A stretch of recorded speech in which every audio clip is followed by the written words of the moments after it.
Bienvenue dans ce nouveau Deep Dive. Aujourd'hui, on se penche sur une source assez unique. C'est l'analyse critique d'un livre autobiographique. Le titre est déjà évocateur. L'Évangile de la putréfaction. Oui, et l'auteur Nicolas Clos a été surnommé par la presse le vampire de Paris. Exactement. Et ce qui est frappant, c'est que ce livre, en fait, ne se contente pas de raconter les crimes.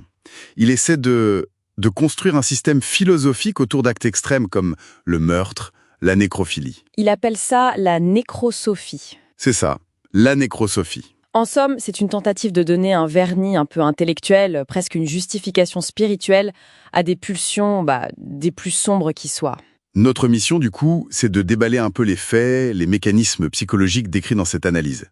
Alors, on commence par le début. L'enfance, c'est décrit comme un grand vide émotionnel. Oui, mais ce qui est troublant, c'est que le point de bascule, ce n'est pas un traumatisme classique. Ah non. Non. Le déclencheur, ce serait la vision de diapositives d'un jardin de l'enfer bouddhiste. Son père avait ramené ça de Thaïlande. Et face à ces images de corps démembrés, de torture... L'horreur, quoi. Voilà. L'enfant, lui, il ne ressent aucune peur. Au contraire, il est fasciné. Fasciné, c'est sa première stimulation intense liée à la souffrance, en fait. Tout à fait. Et cette fascination va prendre une forme très concrète un peu plus tard. Après la mort de son grand-père, il s'identifie à une figure assez particulière du folklore breton. L'Ankou, L'Ankou, oui. Il faut bien préciser, ce n'est pas la mort elle-même, c'est son serviteur, son ouvrier. d'accord.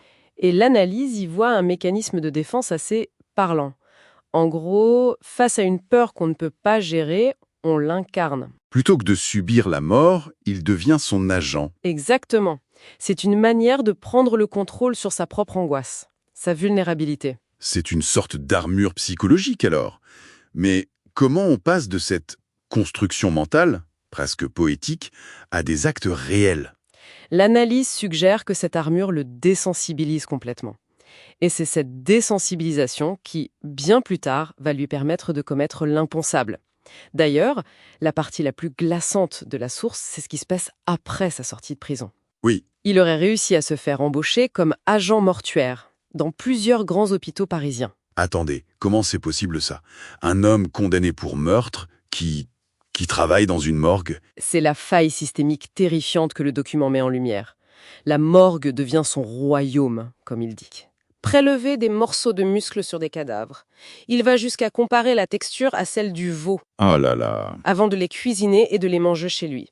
Il y a même cette anecdote grotesque sur le jus de cervelle de prêtre. C'est une transgression totale. Ultime.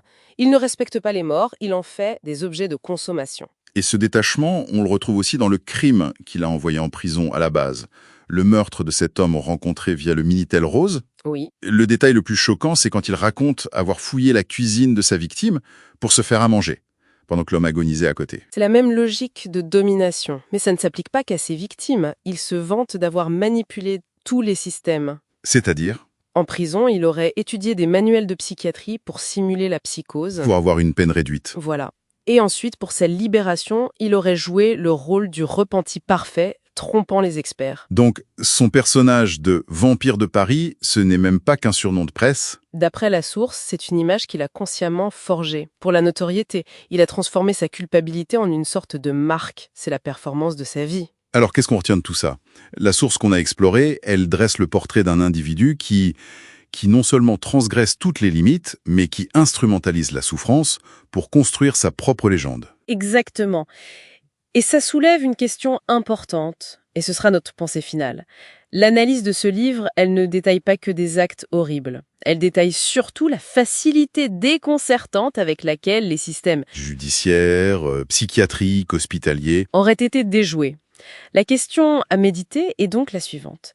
Qu'est-ce qui, dans la structure même de nos institutions, les rend si vulnérables aux individus qui maîtrisent à la perfection l'art de l'apparence et de la normalité ?